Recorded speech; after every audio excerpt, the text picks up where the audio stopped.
Bonjour à tous, j'espère que vous allez excellemment bien. Aujourd'hui, on se retrouve pour parler cyclisme. Et oui, départ fictif, vous savez un petit peu cette FAQ, foire aux questions, vous me posez des questions, j'essaye d'y répondre.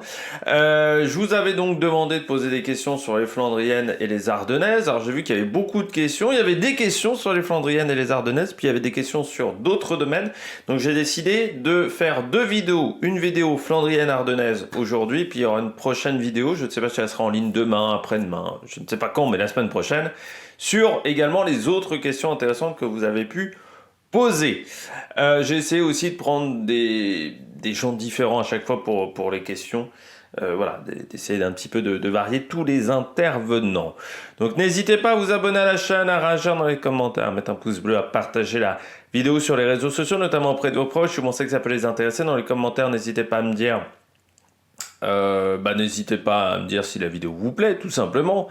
Les shorts TikTok, juste après l'arrivée des grandes courses, notamment l'Amstel Gold Race ou la Flèche Wallonne. Il y aura également le Tour des Alpes. Et puis si vous avez les moyens et que vous voulez soutenir mon travail, vous pouvez faire un super thanks, je remercie les gens qui le font. La petite cloche, comme ça vous êtes au courant des dernières vidéos qui sortent sur la chaîne. Je peux déjà vous dire qu'il y aura un départ fictif certainement avant le Giro. Donc vers le début mai, je pense, il y aura un départ fictif.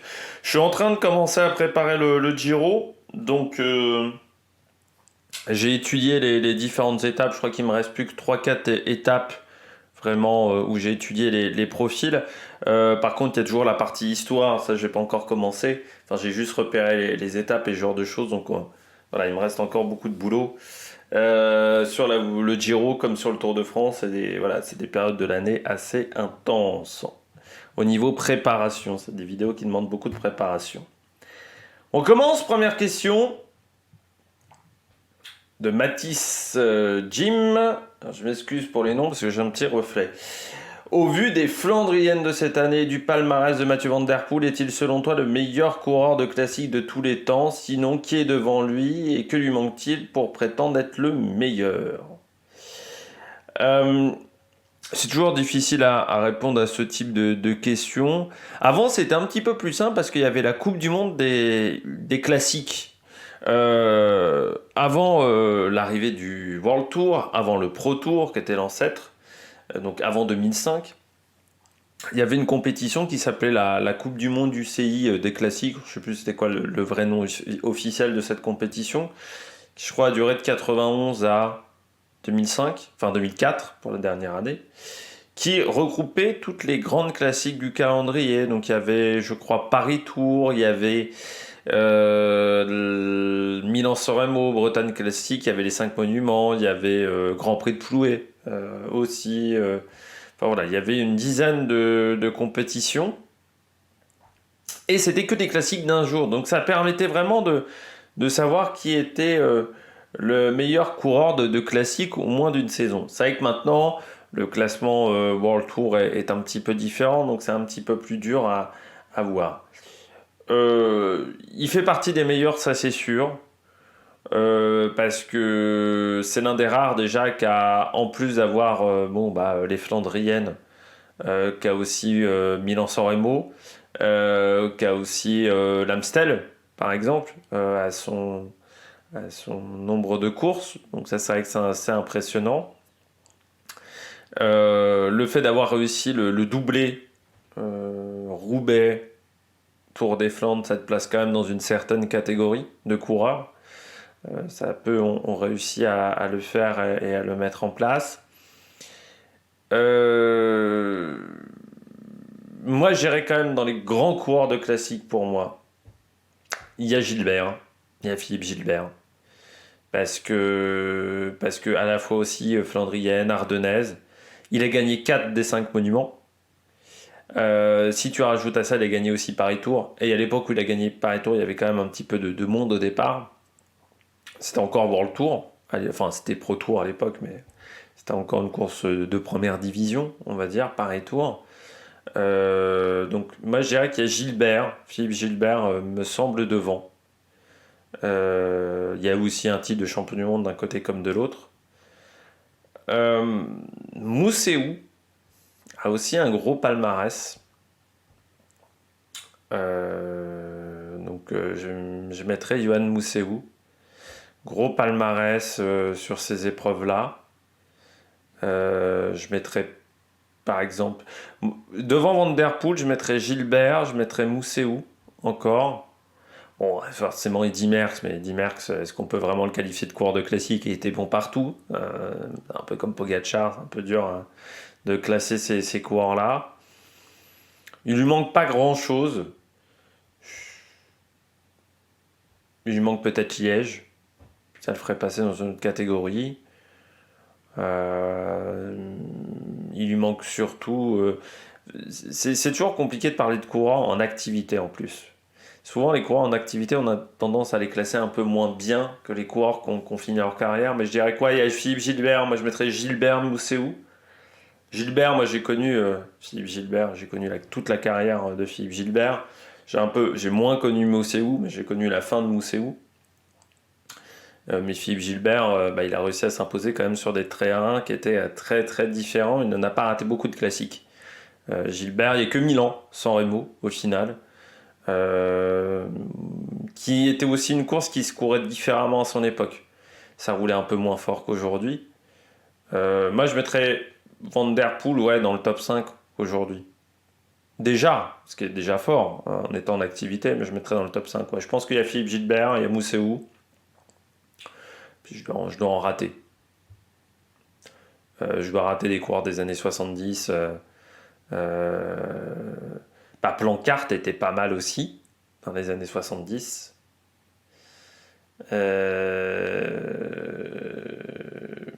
Donc, il y a ces coureurs-là.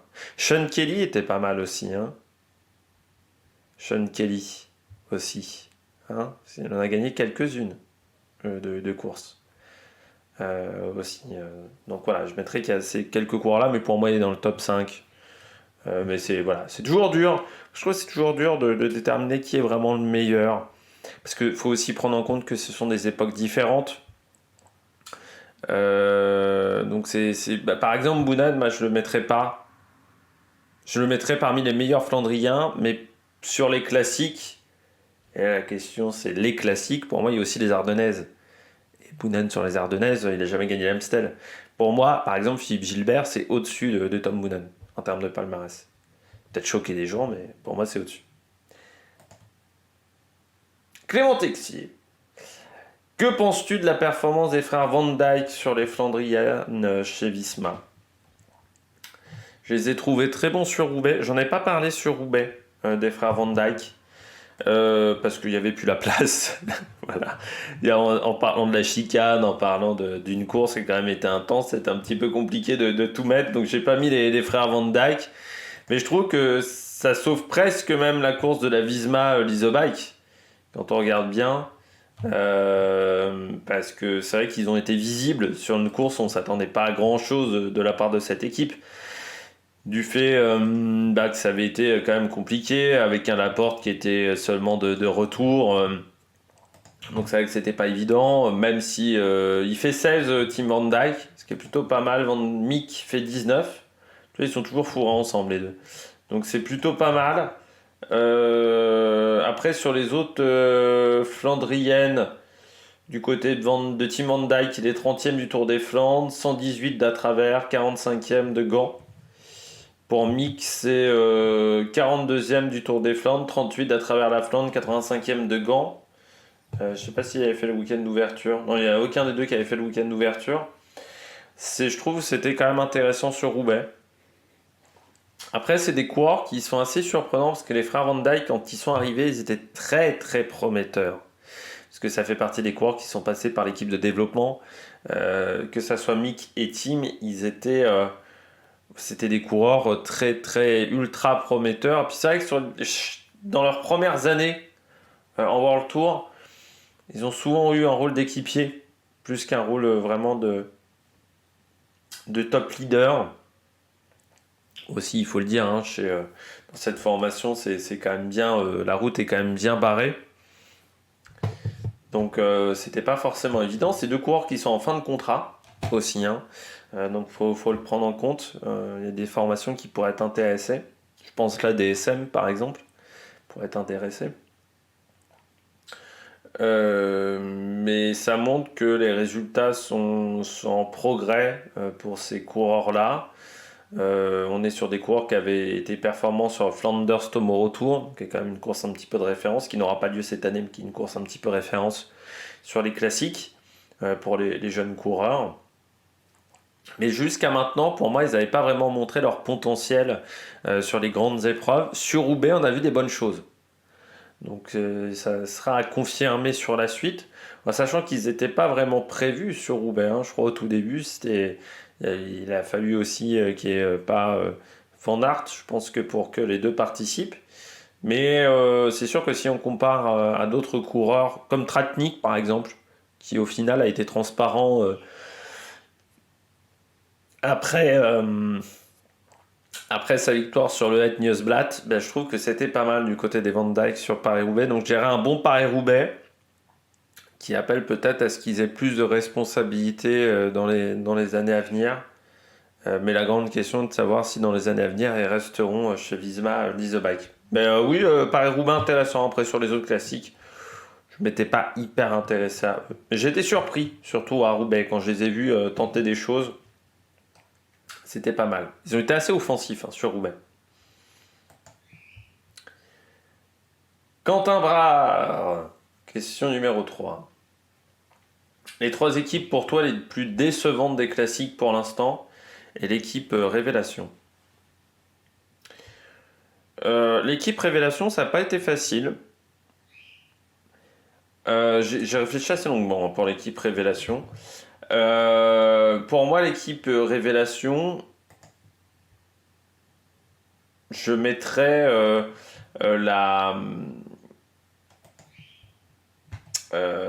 moi, je mettrais pour l'équipe Révélation.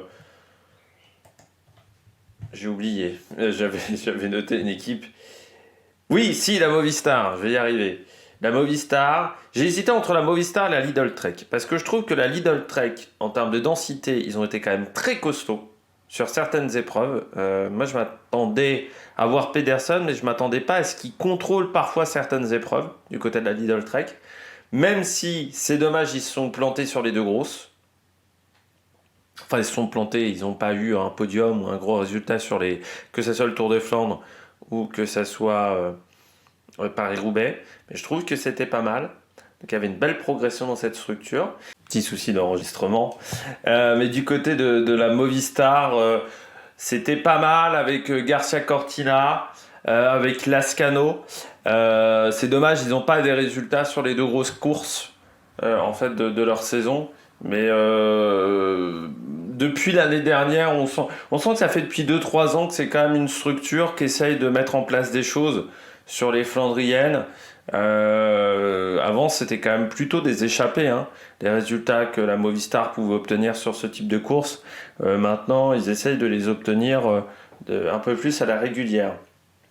Donc pour moi, les 3 équipes les plus décevantes, je dirais en premier Quick-Step, parce que c'est quand même une équipe qui, historiquement, a toujours été forte sur ces courses-là, qui a quand même du monde, qui a quand même des coureurs quoi, pour être performant sur ces courses-là. Ils ont quand même Lampart, Asgreen, Merlier. Heureusement qu'il y a eu Nocureux encore. Mais Nocureux, bon, qui n'est pas la plus dure des Flandriennes, mais qui leur permet de ne pas être Fanny et grâce encore à un énorme sprint de Merlier. Mais sur les grosses courses, ils sont plus du tout acteurs. Ils sont plus du tout acteurs. Il y a quand même sur Roubaix, moi je trouve que le fait que Casper Asgreen ait pris l'échappée, c'est quand même un aveu de faiblesse. Quand tu prends l'échappée, soit c'est que c'est un coup stratégique, mais soit c'est un aveu de faiblesse. Pour moi, là, du côté de la Quick-Step, c'était un aveu de faiblesse. C'était de se dire, Casper Asgreen, à la régulière, il ne peut pas jouer avec les meilleurs. Il n'est pas en capacité de suivre les meilleurs. C'est ça la traduction. Donc, pour moi, ça n'a pas été top. Deuxième équipe flop, je mettrais l'Auto Destiny. Certes, Dely a eu des problèmes physiques. On est d'accord là-dessus. Maladie de Lyme. Mais Campenart, il a été transparent. que cette équipe-là a fait quelques placettes, mais vraiment, ça a été assez transparent quand même du côté de la Lotto Destiny. J'ai eu l'impression de revenir 4-5 ans en arrière, quand on envoyait Greipel même un peu plus en arrière. Quand on envoyait Greipel en échappée, Tim Wellens, qui essayait de faire une accélération à 80 bornes de l'arrivée, et puis à 60-50 km de l'arrivée, il n'y avait plus de Lotto Destiny dans le groupe des meilleurs. J'ai eu un petit peu ce sentiment-là avec la Lotto Destiny, donc pour moi c'est une déception, parce que Campenard, il a été beaucoup plus transparent que les années précédentes. On l'a quasiment pas vu attaquer, Campenard, donc très frustrant pour le coureur belge. Et puis Ineos, parce que ces dernières années, c'était plutôt les classiques qui ont sauvé les saisons d'Ineos, notamment avec des victoires, je pense à Van Baarle par exemple, quand il s'impose, il est chez Ineos. Donc voilà, c'était presque les classiques qui avaient réussi à sauver parfois les saisons d'Ineos plus que les grands tours. Cette année, ça a été difficile. Puis c'est toujours une équipe qui a été présente, sans forcément avoir les résultats, mais ils avaient toujours des belles formations. Là, c'est vrai que Ineos, encore une fois, on sent que c'est une équipe qui se tente à chercher un second souffle, qui est dans une situation qui n'est pas évidente. C'était une équipe qui était vieillissante, donc a essayé de rajeunir énormément son effectif. Le problème, c'est qu'ils se retrouvent à avoir un problème aujourd'hui. Ils ont soit des coureurs âgés, soit des très jeunes. Ils ont très peu de coureurs qui ont entre 25 et 30 ans, quand tu regardes. Et là, tu t'aperçois que dans le collectif classique, on est totalement dans ce problème-là. Tu as des jeunes coureurs, je pense à Sheffield, il a que 21 ans. Tarling, il a que 19 ans. Donc c'est des coureurs qui sont encore très jeunes. Sheffield, en plus, c'est pas une saison évidente pour lui, parce qu'il a quand même vu Gino Meder à côté de lui. Donc forcément, ça marque mentalement, et sur des courses où parfois il faut prendre des risques, il faut savoir frotter. C'est pas toujours évident. Et puis, de l'autre côté, pour moi, tu as des coureurs comme Rowe, comme Ben Swift, qui ont dépassé la trentaine depuis quelques années quand même. Et puis tu as des coureurs qui étaient là presque pour compléter les effectifs. Je pense Lorenz de Plus, qui a fait quelques classiques où on se disait, bon, ok, plus un rouleur grimpeur aujourd'hui, c'est plus un équipier, un lieutenant qu'autre chose de plus. Et puis je pense à Pidcock qui est trop léger, donc il y a eu pas mal de pertes ces dernières années également du côté des classiques chez Ineos. Et le temps de réussir à reconstruire un collectif avec des coureurs d'expérience, qui prennent de l'expérience sur ces courses-là, ça va pas être si évident. Quand tu vois par exemple leur équipe à Roubaix, Tarling, il avait très peu d'expérience sur ce type de course. Andrew Auguste, 18 ans, aussi, il ne connaissait pas Roubaix. C'était une équipe qui était... Pidcock connaissait pas Roubaix. C'était une équipe qui était vraiment sans expérience. Il aura manqué Ghana aussi, mais qui se concentre sur la piste. Mais je pense qu'il aura manqué Ghana, donc ça a joué pour cette formation. Question numéro 4. C'est dans la suite, on va dire, de la question numéro 3, Clément Texier, de nouveau. Pourquoi les Flandriens de la Quick-Step ont-ils fait une mauvaise saison des Flandriennes ? Lampart Asgreen serait-il meilleur dans d'autres équipes telles que Trek, Ineos ou Intermarché ? Alors pourquoi les Flandriennes de la Quick-Step ont-ils fait une mauvaise saison de Flandrienne ? Moi, je pense que c'est un peu trop facile de dire « Ah oui, on n'a plus le gros collectif qu'on a eu il y a 4-5 ans, où tu avais, peut-être un peu plus maintenant, où tu avais à la fois Boonen, Terpstra, Lampart, Asgreen. » Tu as une époque où tu avais Sénéchal, où tu avais une grosse structure. On sent aujourd'hui que les Flandriennes, c'est plus une priorité. D'accord. C'est le cas dans d'autres structures où les Flandriennes ne sont pas une priorité. Mais entre eux, c'est plus une priorité et obtenir des résultats où tu as du mal à mettre un coureur dans le top 30 d'une épreuve comme le Tour des Flandres ou Paris-Roubaix, il y a un monde. Je crois que c'est l'une des équipes World Tour qui a fait la plus mauvaise séquence de classiques. Encore une fois, il n'y a que Merlier qui les sauve sur Nocureux. Euh, c'est plus la priorité. Je pense que on se prépare plus aussi. Les classiques comme Paris-Roubaix, comme le Tour des Flandres, il y a beaucoup de travail en amont. Il y a du travail pour repérer le parcours, pour le matériel aussi. Ça, je suis plus sûr que ça soit la priorité de la Quick-Step. Donc, je suis pas sûr qu'on fasse ce travail sur le matériel, par exemple. Je suis pas sûr que voilà, on travaille plus que ça sur le vélo, sur les réglages aussi, parce que c'est bien d'avoir un bon vélo, mais il faut avoir aussi des bons réglages, des bonnes pressions de pneus. Et puis, je pense qu'il y a aussi une démobilisation des leaders. Je pense que Asgreen, Lampart euh, ont du mal à rester motivés dans cette structure. Donc c'est là où on peut se poser des questions. Est-ce qu'ils seraient meilleurs dans d'autres équipes? Ça leur apporterait peut-être un second souffle dans leur carrière, de se relancer. On a vu que ça a marché avec certains coureurs. Je pense Rui Costa, par exemple, quand il arrive chez Intermarché, ça lui a fait beaucoup de bien.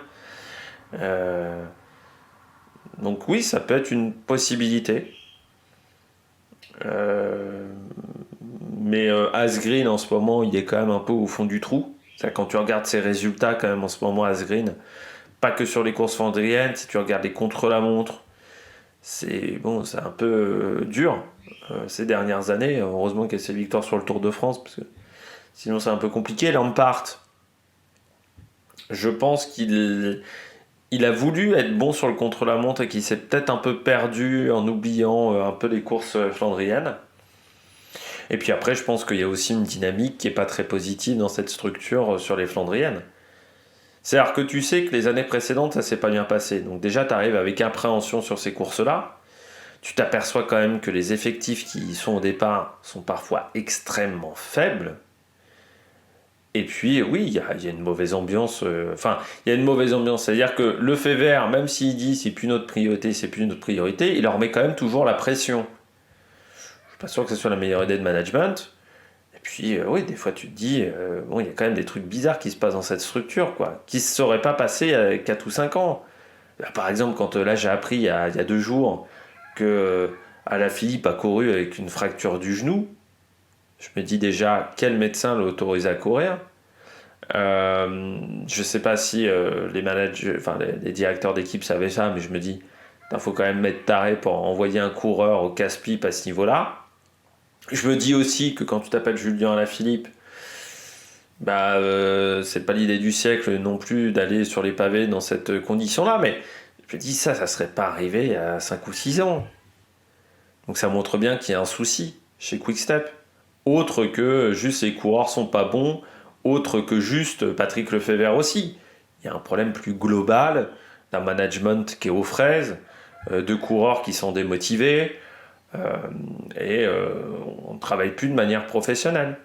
Il faut retrouver ouais, une structure dans cette équipe. Mais c'est vrai que avec Lampart, Asgreen, normalement, tu peux quand même faire au moins des top 20. Avec Merlier aussi. Alors même si c'est vrai que dans ta structure, tu as quand même des petits jeunes, parce que aussi, il faut bien le dire, la fusion a fait encore une fois beaucoup de mal. Le projet de fusion a fait beaucoup de mal à cette équipe. Je me dis quand même qu'on est arrivé... ouais, c'était pas fou quoi, en termes de résultats à certains moments, donc il faudra faire mieux. Voilà. Il faudra faire mieux dans les années suivantes, mais bon, ils ont toujours. Maintenant, ils arrivent aussi avec un peu la peur au ventre sur ces courses-là. Donc, c'est pas facile de rouler libéré quand t'as la peur au ventre. Christophe Ribeiro. Est-ce que Lotte Kopecky va ajouter encore un monument? Liège-Bastogne-Liège, par exemple. Bon, bah, elle a le profil maintenant pour ces courses-là. Hein. Kopecky, elle me fait penser. Enfin, pour moi, Kopecky, c'est qu'on peut comparer un profil un peu à la Van Aert. Je suis plus à la Van Der Poel. Pour moi, elle a les qualités pour. Elle grimpe très bien. On l'a vu sur l'UAE Tour. Hein. Sur l'UAE Tour, elle met une peignée à tout le monde. Euh, Elle a encore ses capacités au sprint. Quand on regarde Paris-Roubaix, Moi, j'avais un peu peur de ça. C'est-à-dire, je m'étais dit, elle a peut-être beaucoup travaillé la montagne cet hiver et elle a peut-être perdu ses qualités au niveau du sprint, au niveau de ces courses-là. Mais on a vu que c'est toujours le cas. Donc, en cas d'arrivée en petit comité à Liège-Bastogne-Liège, si tu arrives à 7 ou 8, c'est une fille qui est dangereuse. Vollering, en plus, semble pas au top de sa forme. Donc, Vollering, qui aurait pu être la leader de cette structure, n'arrive pas en grande condition physique. L'avantage aussi, c'est comme ta Vollering qui a dominé l'année dernière, Vollering fait peur. Donc si elle arrive à s'isoler dans un groupe de 3 ou 4, bah, ça risque d'être compliqué. Donc peut-être que si tu te retrouves dans un groupe avec Kopecky et Vollering, les filles avec toi sauront pas qui regarder. Et si Kopecky accélère, eh bien peut-être qu'on ne voudra pas rouler avec Vollering. Et comme Vollering ne va pas rouler derrière Kopecky, on peut peut-être s'enterrer. Donc il y a peut-être ces possibilités-là. Pour moi, l'Amstel, oui, elle a les qualités pour. Pour moi, Liège, vu comment elle a progressé cet hiver aussi. Donc oui, elle peut faire des grands résultats sur ces deux épreuves-là. Je pense que c'est plus compliqué pour elle, c'est la Flèche Wallonne. Parce que la Flèche Wallonne, ça demande quand même des qualités qui sont un peu différentes. Moi, je me méfierais quand même de Gaillard et Alini, par exemple, sur la Flèche Wallonne, qui pour moi a un gabarit qui peut convenir. Ou une Evita Music aussi, qui a des qualités de puncheuse, qui a déjà fait 4ème.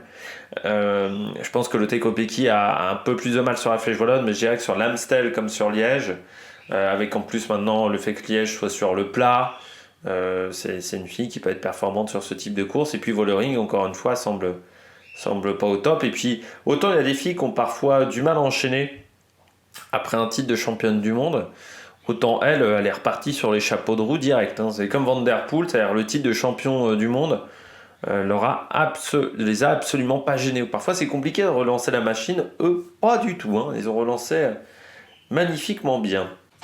Nouvelle question. Edir Rolio, que penses-tu du parcours de la Flèche Wallonne cette année? 4 fois le mur de 8, c'est ridicule. Déjà que 2 fois, il n'y avait pas trop de suspense. Alors le parcours de la Flèche Wallonne, oui, c'est toujours un peu un défi. Je trouve que ces dernières années, c'est vrai que le parcours est pas top. Et pas top sur le fait que, certes, c'est bien le mur de 8, mais il faut que ça reste quelque chose de rare. Si ça devient une course en circuit, en fait, ça devient inintéressant. Enfin, une course en circuit, vous me comprenez, où il y a un peu que le mur de 8. Si c'est enchaîner des tours de circuit et juste passer par le mur de 8, je trouve qu'on perd un peu de l'intérêt du mur de 8. Surtout que le mur de 8, c'est tellement dur qu'en fait, il n'y a quasiment que les 2 derniers passages qui comptent. Les passages d'avant, on les escamote. On le voit chaque année, le mur de 8, c'est-à-dire qu'il y a le passage à 30 bornes de l'arrivée ou 35 bornes de l'arrivée, où on commence un peu à accélérer les rythmes du peloton. Et puis vous avez l'arrivée, où c'est un peu là où tout se joue. Souvent avec maintenant plutôt 20-30 coureurs. Parfois on n'a pas un peloton complet. Alors je me suis dit, tiens, je vais regarder, parce que moi j'avais souvenir de précédents parcours de la Flèche Wallonne, où il n'y avait pas que le mur de 8. Au niveau des difficultés, où on avait un peu plus de variété au niveau des difficultés. Je me souvenais notamment sur Pro Cycling Manager, des vieux Pro Cycling Manager, ou sur des Flèches Wallonnes que j'avais regardé. Donc j'ai regardé le parcours de la Flèche Wallonne 2005. Voilà. Et c'est vrai que quand on regarde le parcours de la Flèche Wallonne 2005, il y avait un peu plus de variété au niveau des difficultés. Il y avait la côte, la côte de A1 qui était importante dans le final, mais il y avait 5-6 côtes différentes sur le parcours. Alors certes, il y avait 3 passages par le mur de 8 à ce moment-là, 2 passages qui étaient très resserrés en milieu de course à peu près, et puis le dernier passage. Moi je pense qu'il est intéressant, c'est d'avoir 2 passages dans le mur de 8. Moi je trouve que les 2 derniers passages c'est intéressant, mais je pense qu'avant il faut d'autres difficultés. Voilà, il n'y a pas besoin de repasser tout le temps par le mur de 8, parce que le fait de repasser trop souvent par le mur de 8, je pense qu'on enlève un petit peu le côté spectaculaire. Alors oui, c'est bien pour les spectateurs, parce qu'ils peuvent voir les coureurs à plusieurs reprises, ou les coureuses à plusieurs reprises, mais je trouve qu'on perd du côté sacré, du côté un petit peu événement de ce passage par le mur de 8. Et c'est vrai, on parlait il y a quelques jours, quand on parlait de sécurité dans les commentaires, on parlait des courses en circuit. On disait, c'est vrai que les courses en circuit, c'est plus facile pour sécuriser un circuit de 20, 30, 40 km. Mais on perd parfois un peu du charme de certaines épreuves.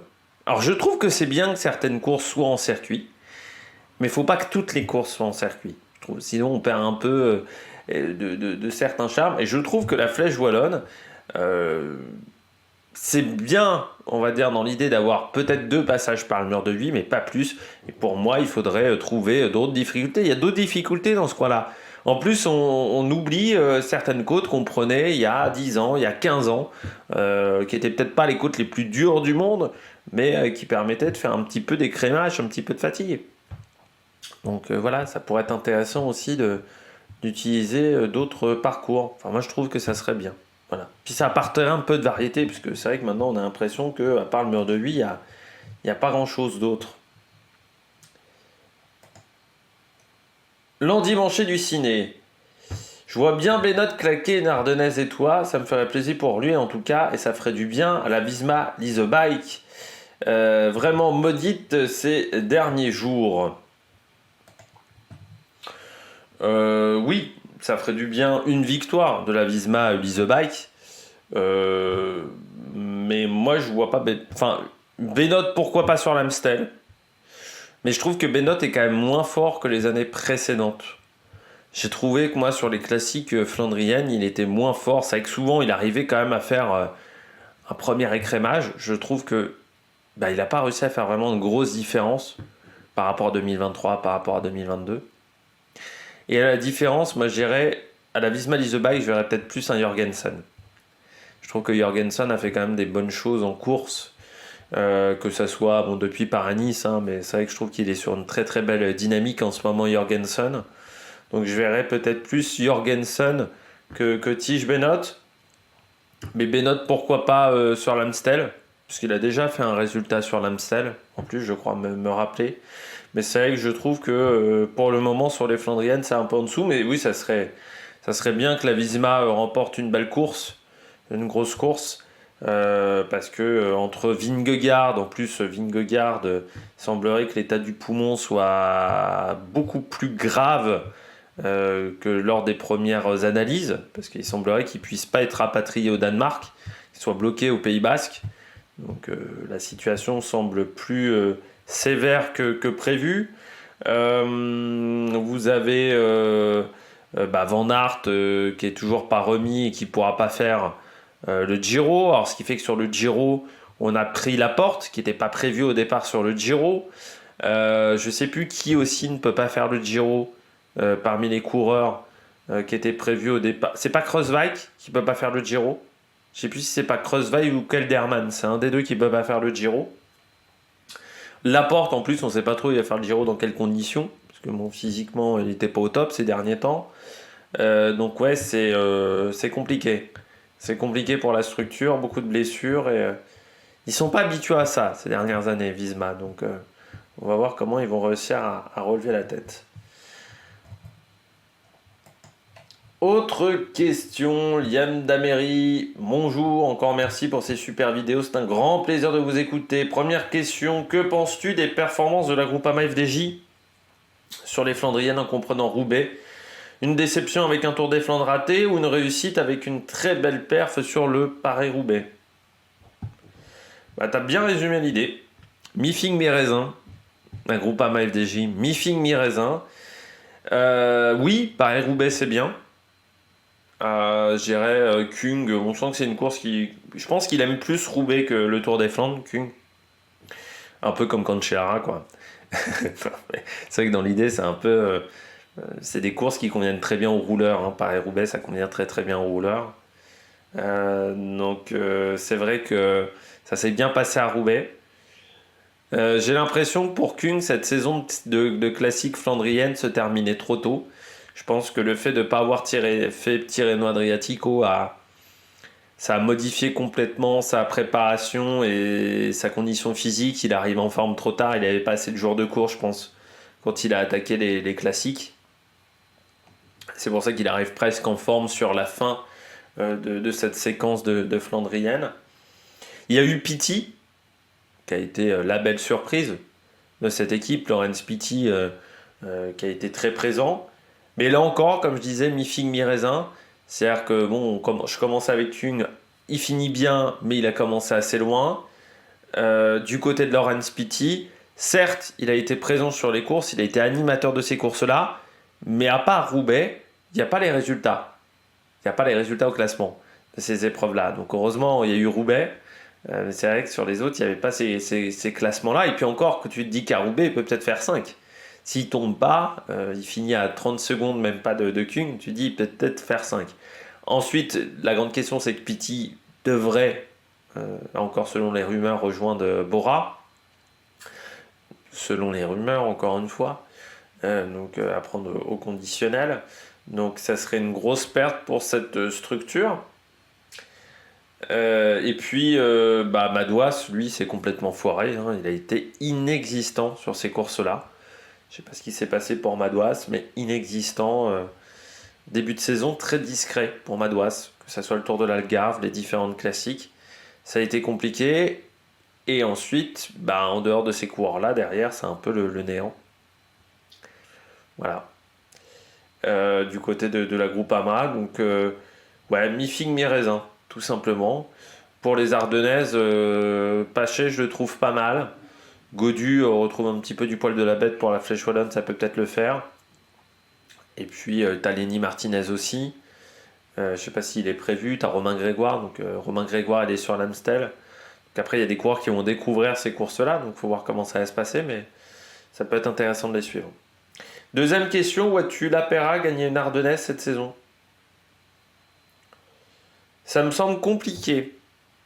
Bon, déjà parce que le niveau des Ardennaises, c'est pas le niveau de Cholet Pays de la Loire. C'est pas le niveau aussi d'une étape du Tour du Pays Basque.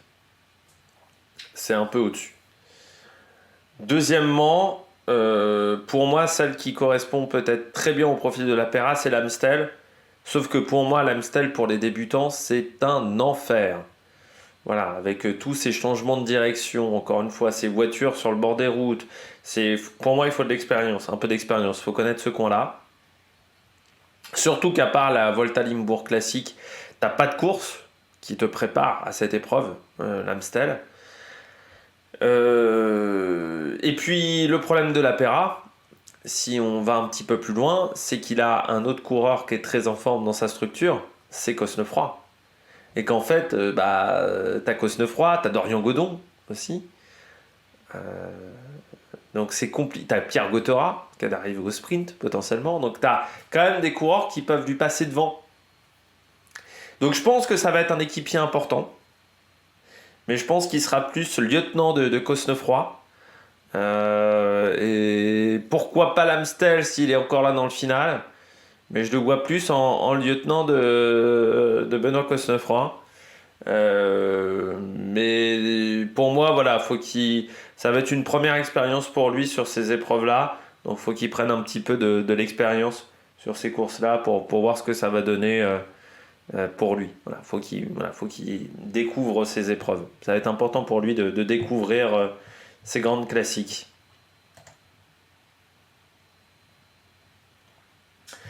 Nouvelle question de Clément Texier. Je pensais pas en avoir pris autant de Clément Texier. Penses-tu que des outsiders comme Bilbao, Jungels, Badjoli, Matthews, Cataneo peuvent faire quelque chose sur les Ardennaises? Particularité des Ardennaises 2024, elles sont très ouvertes. Elles sont très ouvertes parce qu'il y a beaucoup de coureurs qui sont tombés sur le Tour du Pays Basque. Donc ça change la donne. Donc je pense que ça va être des courses où il va falloir être doué tactiquement déjà. Parce que je pense que beaucoup de coureurs sont assez proches en termes de niveau sur ces courses-là. Quand il n'y a pas un Pogacar qui est au-dessus, tu as beaucoup de coureurs qui sont très proches. Donc ça va pas être si évident que ça. Donc il va falloir, je pense, être bon tactiquement sur certaines de ces épreuves. Donc oui, des outsiders peuvent faire quelque chose sur les Ardennaises. Matthews, je l'ai mis dans mes favoris pour l'Amstel, par exemple.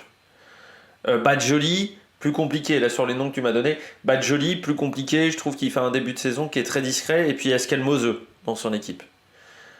Cataneo, pourquoi pas? Parce qu'en fait, il y a peu de coureurs au final chez Quickstep. Et puis, bon, Julien Alaphilippe, fracture du genou, faudra voir physiquement comment il est. Bob Jungels, moi, je pense plus à Charmad chez Bora. Si je devais choisir un coureur, je pense que je serais plus pour Charman. Bilbao, oui, parce que c'est toujours un coureur qui est performant. Après, il faudra se méfier. Je sais pas si Caruso est prévu. J'ai oublié de regarder si Caruso était prévu sur ces courses-là. Parce que Caruso, il a déjà fait des résultats. Et puis, il y a Pulanda, en plus, chez Bahreïn. Donc, forcément, ça laisse des opportunités. Moi, je rajouterais Dylan Tuns, qui fait peut-être pas partie des grands favoris. Mais je trouve que Israël a une belle structure, notamment quand tu vois aussi les équipiers, Fuglsang, Clark, qui peuvent être rôle d'équipier. Ils ont aussi Corbin Strong pour l'Amstel. Ça peut être une belle carte à jouer. Jorgensen, par exemple, c'est chez Visma. Ça peut être une bonne carte aussi. Donc non, ça va être des Ardennaises qui vont être très ouvertes. Liège peut-être moins, parce que c'est vrai que Pogacar... Et encore, Pogacar, il reviendra d'une grosse séquence d'entraînement. Il a très peu couru, Pogacar, jusqu'à maintenant. Donc il faudra voir comment il sera physiquement, s'il ne sera pas un peu émoussé, s'il ne lui manquera pas des jours de course. Et puis, est-ce qu'il arrivera à faire la différence? Parce que s'il se retrouve dans un petit groupe, personne ne voudra rouler avec lui. Donc ça pourrait profiter à une équipe en surnombre. Faudrait pas oublier également pour l'Amstel Vandenberg, que j'ai trouvé très bon sur le région Pays de la Loire Tour. Tu as aussi Vauclin, par exemple, comme Skelmose. On est sur des coureurs qui peuvent faire des belles choses. Donc, plus Decathlon G2R qui a un beau collectif. Donc, non, il y a vraiment beaucoup d'équipes qui peuvent faire des choses sur ces épreuves-là. Je pense que ça va être moins cadenassé. Peut-être que certaines années, je pense que Liège sera moins linéaire que les 2 dernières années où on avait Remco Evenepoel qui faisait un numéro à 30 bornes de l'arrivée. Et puis il faut se méfier de Buitrago aussi, qui avait été pas mauvais aussi. Donc non, il y a des opportunités, je pense, pour pas mal de coureurs. Faudra être audacieux, je pense, sur les Ardennaises cette année. J'avais pris 2 questions encore de Clément Texier d'affilée. Benelli est-il un des favoris pour les Ardennaises? C'est qu'à la fin, je crois que c'est quand je me suis dit, je vais couper la vidéo en 2 à ce moment-là. Je crois que c'est à ce moment-là, je me suis dit, je vais couper la vidéo, je vais faire 2 vidéos. Un des favoris pour les Ardennaises. Je sais pas cette année Benelli. J'ai l'impression qu'il a un peu du mal à relancer la machine par rapport aux années précédentes. Je trouve que c'est un peu plus compliqué pour lui par rapport à 2023. Il a été... il est présent, mais il n'est pas au-dessus du lot. On l'a vu, il a roulé très fort, notamment sur l'étape du gazonfier du côté du région Pays de la Loire Tour. Je sais plus sur quelle épreuve aussi où je l'ai vu énormément travailler. Sur l'étoile de Bessèges, je crois me rappeler, où il roulait énormément en tête de peloton. Mais chez UF, je mettrais plutôt Vandenberg pour l'Amstel. Pour moi, pour la Flèche Wallonne, c'est pas un puncher. C'est un coureur puissant, mais il n'a pas des qualités de puncher pour moi. De puncher pour être performant sur le mur de vie. Par exemple, sur le mur de vie, je mettrais plutôt Carapaz. Et sur Liège, il peut le faire. Oui, parce que lui, il est capable de partir de loin sur Liège. Donc il est capable d'anticiper, de prendre un petit coup d'avance. Sur l'Amstel aussi, il est capable de prendre un petit coup d'avance, mais je me dis quand même que sur l'Amstel, Vandenberg, qui est néerlandais en plus, donc connaît peut-être bien le parcours, a peut-être un petit avantage. Voilà. Donc moins favori, je dirais moins fort que l'année dernière, donc je le mettrais moins favori que l'année dernière.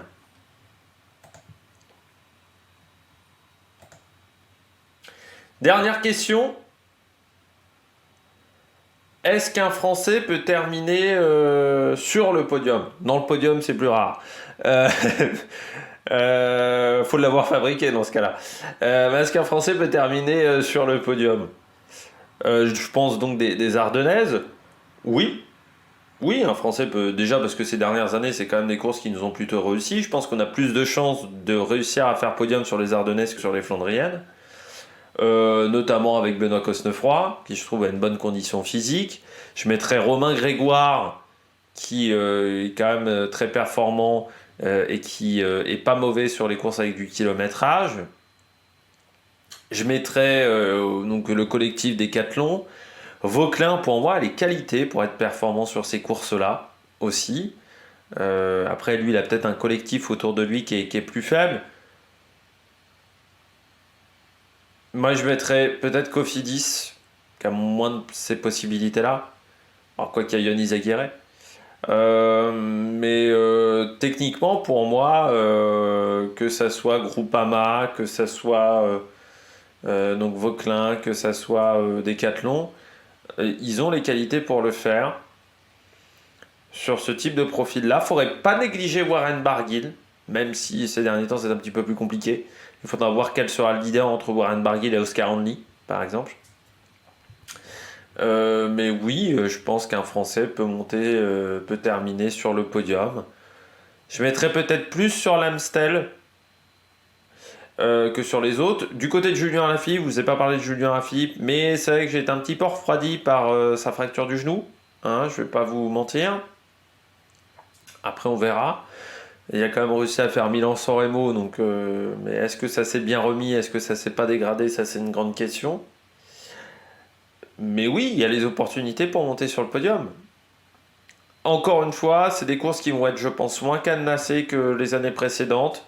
Le fait que t'aies pas Roglic, que t'aies pas Pogacar sur certaines, que t'aies pas Vingegaard, que tu n'aies pas Landa, que tu n'aies pas Remco Evenepoel, forcément, ça laisse de la place aussi.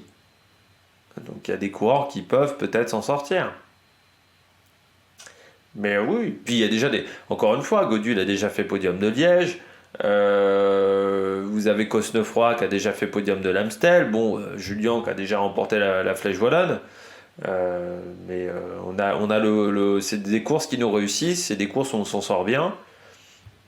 Sur ce profil-là, par exemple même un Axel Laurence hein, sur l'Amstel. Axel Laurence, si tout le monde regarde Van Der Poel, ça peut être une opportunité. Hein. Donc non, je dirais qu'il y a des possibilités.